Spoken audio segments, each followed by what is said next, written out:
हाय नमस्कार, स्वागत है आपका इस चैनल में। विवेक गुप्ता, जो कि सिर्फ एमबीबीएस काउंसलर नहीं, करियर काउंसलर भी हूँ। और ना मेरे पास 2-3 फ़ोन आए, शायद बताऊँ कुछ और लोग, और मेरे को थोड़ा सा गुस्सा भी आ गया regarding few people who claim that they knew everything 2 months back 3 month back कि NRI quota sponsored quota MC से चला जाएगा। भाई साहब, उसको 2 महीने पहले पता था। जो भी 2-4 लोग जो क्लेम कर रहे हैं यूट्यूब पे और अपने आप को एक्सपर्ट बना रहे हैं एनआरई सीट्स का, आप सबकी जानकारी के लिए इस समय यूजी काउंसलिंग से पहले एमडीएस की काउंसलिंग स्टार्ट हो चुकी है। बिकॉज मोस्टली आप जो चैनल देख रहे हो सब यूजी के बच्चे, और आपको क्या पता बाहर की दुनिया से, पर उसी एमसीसी वेबसाइट पे जहाँ पर आप सब लोग जाके अपनी रजिस्ट्रेशन कर रहे हो ना, एमडीएस का कॉलम दबा दो। एमडीएस के बटन में सेम नोटिस आया हुआ है जो हर साल आता था यूजी में regarding NRI sponsor conversion. Same rule है, सब कुछ सेम है, और यही ऑलरेडी 2 राउंड उसके हो भी चुके हैं एमडीएस काउंसलिंग के, और सब कुछ चल भी रहा है। और सेम एम्बेसियाँ बाहर वाली एमडीएस के लिए एनआरआई स्पॉन्सर सर्टिफिकेट दे रही हैं, लेकिन यूजी के लिए नहीं दे रही हैं। अगर हमारा बच्चा एमबीबीएस करने वाला है, तो मेरे पास तो ऐसे फ़ोन आ रहे हैं ना जी, वो कह रहे हैं कि उनको तो पहले ही 4 एम्बेसी से आ गया था, इस बार हम सर्टिफिकेट नहीं देंगे एनआरआई स्पॉन्सर के पेरेंट मतलब के संदर्भ में। पर एमडीएस के बच्चों को तो दे दिया। एमडीएस के बच्चे तो बहुत खुशी से एनआरआई फर्स्ट ब्लड स्पॉन्सर की सीट ले रहे हैं एमसीसी की काउंसलिंग में ही, एमसीसी की डीम्ड यूनिवर्सिटीज़ में ही।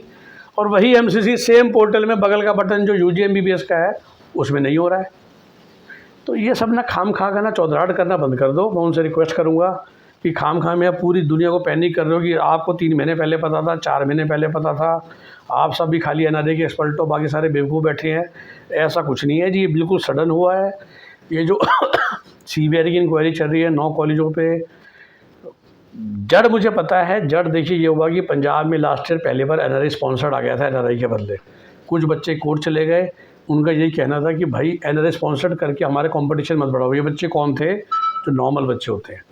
देखिए, जब एनआरआई स्पॉन्सर्ड की सीट कन्वर्ट हो जाती, एनआरआई की सीट कन्वर्ट होती नॉर्मल सीट में, तो सरकारी बच्चों को मिल जाती थी ना सीट। सिमिलरली डीएम से लुधियाना जैसे कॉलेज में मिल जाती थी सीट मेरिटोरियस बच्चों को। अब उनको लगा कि एनआरआई स्पॉन्सर्ड हमारे कॉम्पिटिटर बन जाएंगे, क्योंकि पंजाब में 2023 तक एनआरआई सीटें होती थी, सिर्फ एनआरआई स्पॉन्सर नहीं होती थी। तो कुछ तो एक नोटिस आ गया, जजमेंट आ गई, बात ख़त्म।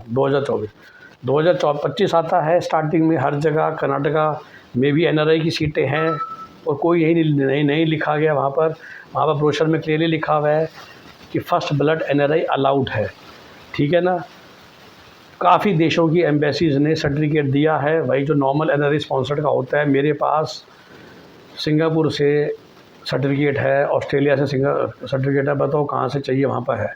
और ऑफ कोर्स आप जानते हैं मैं 100 बच्चों से ऊपर लेता नहीं, और मैं एनआरआई में मेरे पास साल के 10-12 बच्चे आते हैं। मैं कोई क्लेम नहीं करता कि 100 एनआरआई करता हूँ, क्योंकि हम तो सबके लिए काम कर रहे हैं। जो पहले 100 आ जाते हैं उसमें 10 ही आते हैं। उन 10 में यूके के भी होते हैं, सिंगापुर के भी हैं, ऑस्ट्रेलिया के भी हैं, एक फ्रांस का भी है, एक कनाडा का है, और एक ही यूएस का है। और जो यूएस का है वो बाई चांस अमेरिकन सिटीज़न है, और अमेरिकन सिटीजन्स के लिए रूल सारे अलग होते हैं, क्योंकि यू हैव जस्ट ओसीआई। उनको स्पॉन्सर सर्टिफिकेट भी मिला उसी अमेरिका से, और उनको नोटराइज भी उन्होंने करा लिया, सारे कागज़ पूरे हैं। तो भाई कौन है जो एक्सपर्ट बन रहे हैं कि जिनको 3 महीने पहले पता था ये जाने वाला है, भगवान जाने। ये बात किसी को नहीं पता थी। तो मैं बल्कि आप सबसे कहूँगा कि बाकी जितने भी इंडिया में कंसल्टेंट्स हैं, किसी को नहीं पता था। अरे कॉलेजों को नहीं पता था। आप लोग जेएसएस गए हो, आपके कई कॉलेज में जाके आपने एनआरआई सीट्स के लिए बात की होगी, प्रोसेस समझी होगी, किसी को नहीं पता था। एक और झोल देता हूँ कि कैसे किसी को नहीं पता था। समझिए समय क्या हो रहा है। एमसीसी के रूल को फॉलो करते हैं, वो कहते हैं एनआरआई स्पॉन्सर्ड हट गया। अब मेरे पास ही ऐसा केस नहीं है, पर कॉल आई थी। बच्चा हरियाणा का, हरियाणा में पढ़ता है, बच्चे के फादर 5 साल से अकेले जॉब कर रहे हैं दुबई में। ठीक, मस्ट प्रायोरिटी 2 का केस बनता है एनआरआई में। बच्चा इंडिया, सीरियल फादर बाहर, फादर बिलोंग्स टू हरियाणा। मैंने कहा जो कॉल है, मैंने कहा तुम चिंता मत करो, तुम्हारा आराम से सरकारी कॉलेज मिलने का पूरा चांस है हरियाणा का, because you are in priority 2। ठीक है, हमने अपने चार्जेस बोले, क्या पता उसको किसी ने कम ले दिए होंगे, दोबारा कभी बात नहीं हुई। But I still remember that case. ऐसा केस एमसीसी का फॉर्म भी तो भर सकता है ना, ऐसा केस एमसीसी का फॉर्म भी भर सकता है।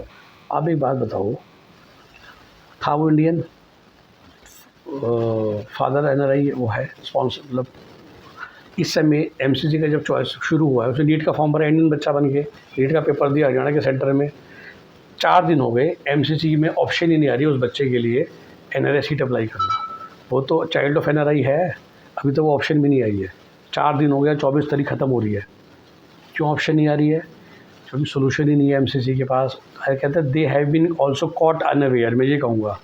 तो बाकी सबको पहले पता था, एमसीसी को पता नहीं था, कॉलेज को पता नहीं था, एनएमसी को पता नहीं था, पता नहीं किसी कंसल्टेंट को 3 महीने पहले कैसे पता चल गया था कि ये सब जाने वाला है।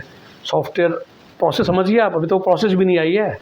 ये बच्चा एनआरआई सीट के लिए अप्लाई कैसे करे? जो इंडियन बच्चा है, जो प्रायोरिटी 2 में आ रहा है, जिसका जो चाइल्ड ऑफ एन एनआरआई है, उसके लिए एमसीसी में ऑप्शन कैसे आ रही है फ़िलहाल? जेन्युइन केस मैंने को समझा दिया ना, हरियाणा का बच्चा है, फादर बाहर जॉब करते हैं, जेन्युइन जॉब, सबको जेन्युइन, फादर ने सारे सर्टिफिकेट बनवा लिए होंगे। वेरी फ्रैंकली मैं उनसे टच में नहीं हूँ, तो मुझे केस याद है, उनके पास सारे सर्टिफिकेट है, तो फादर खुद ही ये फादर है, फिर तो सारे एमएससी इशूज़ सर्टिफिकेट किए जाएंगे, वो एमसीसी में फॉर्म ही कैसे भरेगा, यही बता दो। तो I think lot of things are going to happen in the next 3-4 days. मेरे पास इनफॉर्मल खबर आ रही है कि काउंसलिंग शायद फिर रुक जाएगी इसकी वजह से, and it is possible that we have to go back to the sponsor for this year.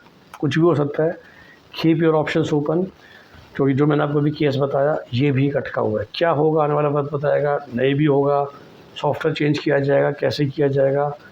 फ़िलहाल मुझे लग रहा है कि सारे मामले दोबारा से अटक सकते हैं। और इसी तरह की सटीक जानकारी के लिए always feel free to subscribe to this channel.